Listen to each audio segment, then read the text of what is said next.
થાંભલાને અડીને અંદર પૂછી દીધો લોકોએ જાણ્યું કે બાબા કેમ આવા કરતા પણ જ્યારે બાબા શાંત થયા ત્યારે કહ્યું તો તમારે આવું કરવાની જરૂર નથી. જે સેવા કરતા હતા તેને કારણ કે એને ઉપર આપવાનું એને કેવી રીતે સેવા કરવાની એ તો મેં નથી કરતા. તો એવી ભાવનાની સેવા કરવાની. અહીંયા પુત્ર પરિવારને પણ બધાને દૂર રાખતા કારણ કે આ જગાનો માલિક બાબા આનો માલિક અને ભવિષ્યની અંદર પણ આનો માલિક આ જ રહે.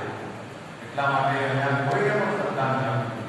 એટલે સેવા દળોને પણ અમે વારંવાર કહેતા રહીએ અહીંયા કોઈ શું કરે તે જોવાની જરૂર બધાએ એક દિવસની કરવાની સમય હોય સેવા કરી દેવાનો સમય હોય પાપ કરી દેવાનો અને બધા સાથે પ્રેમ ભાવથી જીવન તો તમને જીવન આનંદ ભરેલું લાગશે.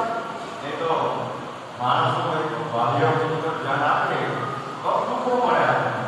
એટલા માટે આ વસ્તુ તરફ બધાએ આ રીતે તરફ બધાએ ધ્યાન આપવાની જરૂર છે. તો 3 દિવસનું કાર્યક્રમ